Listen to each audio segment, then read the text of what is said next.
Quality और consistent performance के लिए सिर्फ सिल्वर पंप्स एंड मोटर्स, नाम याद रखना। પ્રિવિલિયન ગ્રુપ હિરેન કાર્ય પાછા લાવો હિરેન કાર્ય પાછા આવ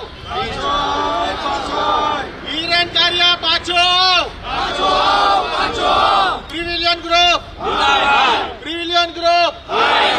હિરેન કાર્ય આવે એવું રાખજો શું આવશે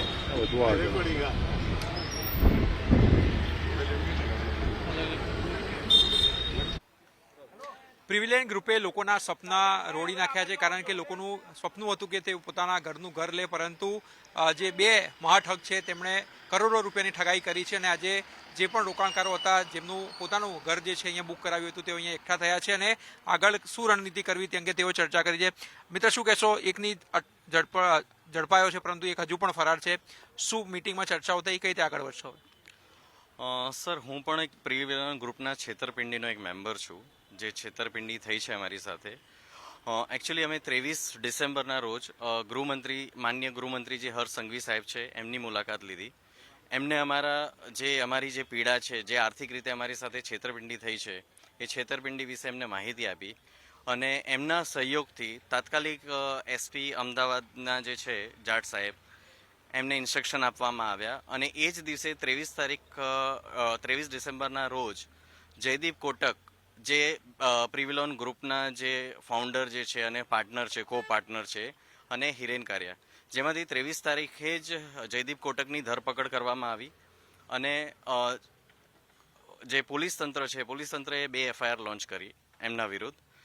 પણ આજે 23 તારીખને આજે 29 તારીખ થઈ ગઈ છે, ઓલમોસ્ટ 7 દિવસ થઈ ગયા છે, પણ હિરેન કારિયાનો ક્યાંય પત્તો નથી. પોલીસ તંત્રએ એસપી સાહેબ દ્વારા જે એક સીટની જોગવાઈ કરવામાં આવી છે, જેમાં 2 DYSP છે અને 2 PI છે. એ લોકો હિરેન કારિયાની શોધખોળ કરી રહ્યા છે.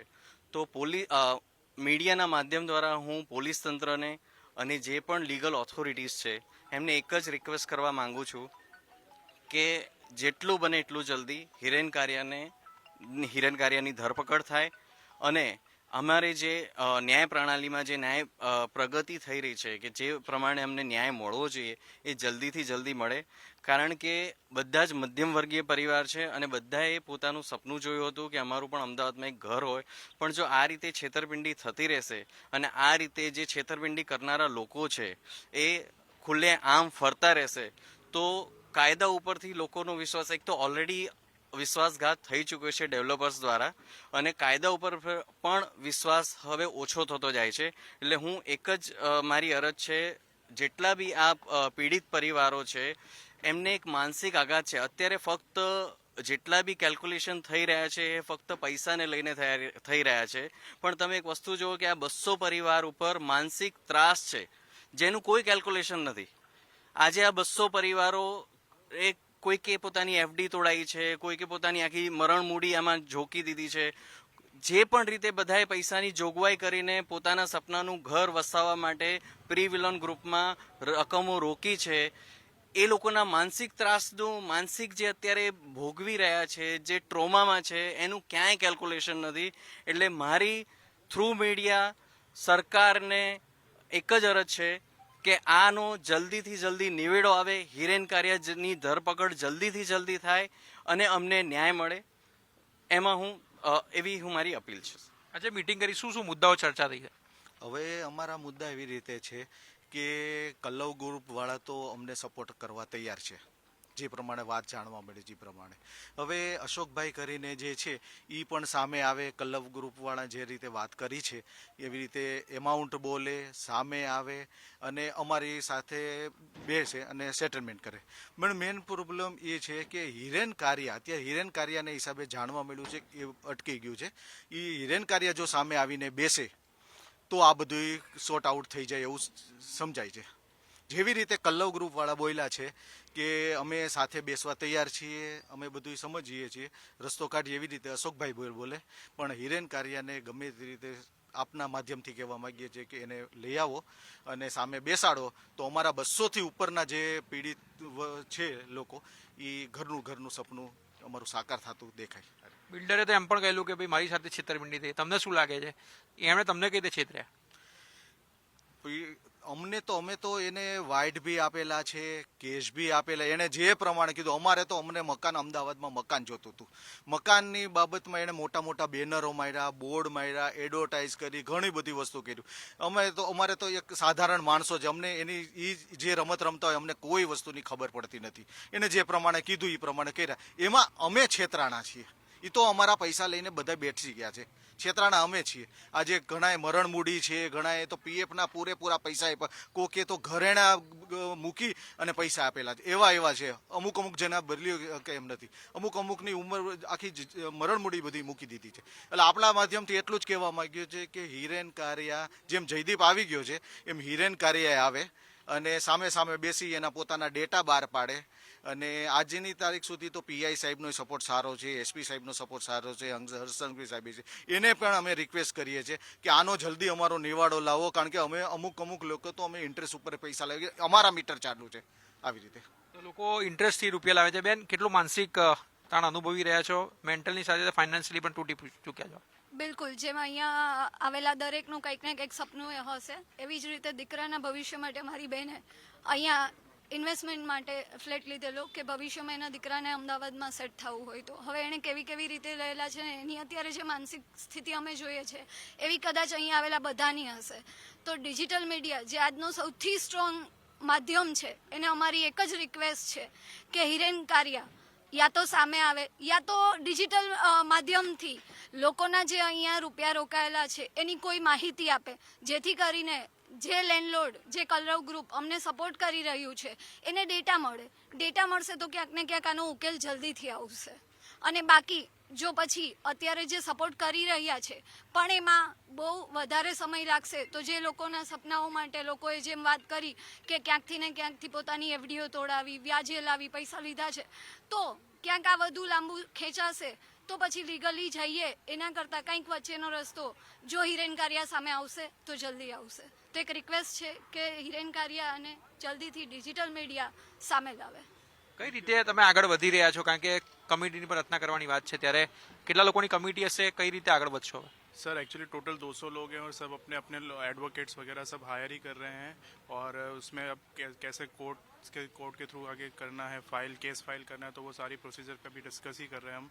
और सारा यहीं पर डेटा वगैरह हम लिखवा भी रहे हैं और सारी क्या ना कोर्ट के थ्रू जाएंगे और क्रिमिनल केस, सिविल केस जो भी होगा वॉटएवर, तो उसके थ्रू हम आगे बढ़ेंगे सर, जो भी एडवोकेट की एडवाइस होगी उसके थ्रू. અન્ય લોકોએ તેમની સાથે પણ વાત કરજો. કઈ રીતે તૈયાર છે બિલ્ડર? કલવ ગ્રુપ છે, કઈ રીતે રેડી છે મદદ કરવા માટે? કલવ ગ્રુપે એવી એક એમના દીકરા જે સાંકેતભાઈ પટેલ, એમને એક વિડીયો જાહેર કર્યો હતો, ન્યૂઝના માધ્યમથી જ આવેલો છે, અને એમને એવું કીધેલું છે કે ભાઈ અમે પૂરી રીતે એમ તમારા જેટલા પ્રિવિલોન ગ્રુપના સભ્યો છે તો એને અમે પૂરી રીતે સપોર્ટ કરવા તૈયાર છીએ કે જેને ફ્લેટ જોઈતો હોય અમારા ગ્રુપની અંદર તો અમે ફ્લેટ આપવા પણ તૈયાર છે, પણ એ અમારા ભાવે એમ. તમે જે રીતે બુકિંગ કરાવ્યું એ રીતે નહીં, પણ અમારા ભાવે અમે તમને ફ્લેટ આપવા તૈયાર છીએ અને તમે લોકો જે રીતે કહેતા હોય એ રીતે આપણે સેટલમેન્ટ કરવા તૈયાર છે, એવો એમનો એક વિડીયો આવેલો હતો. પણ એમના વિડીયોમાં એવું હતું કે હિરેન કારિયા જ્યાં સુધી હાજર ના થાય, હિરેન કારિયા અને જયદીપ કોટક સાથે એ બેને શું વ્યવહાર થયેલા હોય અમને ના ખબર હોય, પણ એ બે થ્રુ જે એમને પૈસા મળેલા છે એ પૈસા સુપરત કરવા માટે એ લોકોને તૈયાર છે. અમને તો ના આપી શકે, પણ એ કંઈક ને કંઈક સેટલમેન્ટ કરવા માટે તૈયાર છે, એવો એક વિડીયો સાંકેત પટેલનો જાહેર થયેલો છે. અંકલ, કેટલા વર્ષોની મહેનતની કમાણી તમે આમાં ચોકી હતી? શું સપના તમારા સાકાર થવાના હતા જે નથી થયા અને બિલ્ડર સાથે છેતરપિંડી આપણી थी? देखिए साहब, मैं ब्रिजेंद्र गुप्ता, मैं शिक्षक हूँ और मेरी उम्र 61 साल है. मैं कैंसर पेशेंट हूँ और सीनियर सिटीज़न हूँ. मैंने अपने 2 जगह बेच करके यहाँ पर प्रिविलॉन रिचमंड 22 में बुक कराया था एक शॉप. ये जो है शॉप बुक कराकर मैं कुछ पैसे जो है जनरेट करूँगा और जिससे मैंने लोन लिया उसको वापस करूँगा. लेकिन मेरा सारा सपना अधूरा रह गया. 52 लाख रुपए मैंने दिया. उसके बाद से जयदीप कोटक, हिरेन कारिया कोई जवाब नहीं देते और हिरेन कारिया तो अभी 23 तारीख से बाहर है, फरार है, वो नहीं आता है सामने. मैं अशोक भाई पटेल को उनके पेट्रोल पंप पे मिलने गया. अशोक भाई तो 2 बार नहीं मिले, लेकिन उन्होंने ये बोला कि जो भी करना है आप पुलिस में कंप्लेंट करो, हमारे यहाँ से तो कुछ नहीं होगा. तो मैं चाहता हूँ कि अशोक पटेल भी सामने आए. जैसे कलरव ग्रुप ने बोला है कि वो आज टेबल पर बैठने को तैयार है, तो वैसे अशोक पटेल जिनकी ये ज़मीन है, 22 स्टोरी की जो बिल्डिंग है उसकी ज़मीन है, वो सामने आए और अपना स्टेटमेंट दें, जिससे जो हमारे 200 परिवार हैं, मैं मेरी केवल बात नहीं कर रहा हूँ, 200 परिवार का पैसा फंसा हुआ है। ये 200 परिवार का पैसा लोगों को मिलना ही चाहिए और जल्दी मिलना चाहिए। ये कोर्ट कचहरी के चक्कर में 4-5 साल हम काटना नहीं चाहते हैं। इसीलिए मेरी हर्ष भाई संघवी, एसपी जाट साहब और गोहिल साहब ये मेहनत कर रहे हैं, लेकिन ये काम जल्दी से जल्दी हो, ये चारों को सामने बिठा करके सेटलमेंट कराया जाए और लोगों का पैसा जल्दी से जल्दी वापस मिले। मेरी सरकार से मीडिया के थ्रू यही अपील है और मैं मीडिया का बहुत धन्यवाद करते हैं कि मीडिया हमारे पूरे सपोर्ट में है और वो टाइम पर आकर के इंटरव्यू ले रहे हैं। धन्यवाद। હતા પ્રિવિલોનના ઇન્વેસ્ટરો જેઓએ પોતાની જીવનની જે મૂડી છે તે અહીંયા રોકી હતી, પરંતુ હવે જે છે તે તેમના સપના જે છે તે રોડાયા છે અને હવે જે અન્ય બિલ્ડરો છે, અન્ય જે જમીન છે તેઓ પણ મદદ કરવા માટે તૈયાર છે। ત્યારે જોવાનું એ રહે છે કે આ જે પરિવારો છે તે કઈ રીતે આગળ વધે છે। એમની એક જ માંગ છે કે પહેલા જે હિરેન કારિયા જે છે તેની ધરપકડ કરવામાં આવે અને સામે લાવવામાં આવે, જેથી કરીને તેઓને ન્યાય મળી શકે, કારણ કે તમામે તમામ ડેટા જે છે તે હિરેન કારિયા પાસે છે। કેમેરામેન સુરેશ રાજપૂત સાથે આશુતોષ ઉપાધ્યાય, ન્યૂઝ કેપિટલ, અમદાવાદ।